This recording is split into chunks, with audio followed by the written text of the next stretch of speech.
लोग सहाबा को बुरा कहते हैं अहले बैत का नाम लेके। मैं कहता हूँ हमें तो अहले बैत से प्यार करना ही सहाबा ने सिखाया है। उन्होंने बताया अदब क्या है। इमाम हुसैन काली स्याह दाढ़ी थी, कोई बाल सफेद नहीं था। जनाब अबू हुरैरा बूढ़े आदमी थे, शागिर्दों का हल्का था। जैसे आप बैठे हुए सामने, तो मैं बात कर रहा हूँ तो सामने से इमाम हुसैन तशरीफ लाए।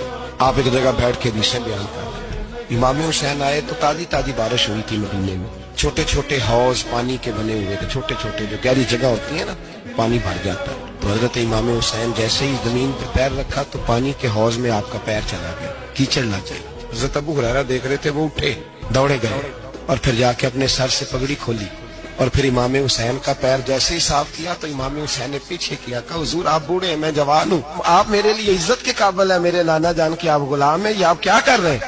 सैयदना अबू हुरैरा रज़ी अल्लाह ताला उन्होंने पैर छोड़ा नहीं, जोर से पकड़ लिया, रोने लगे, कहने लगे हुसैन तुझे नहीं देख रहा, मैं तो मोहम्मद अरबी की निस्बत को देख रहा हूँ।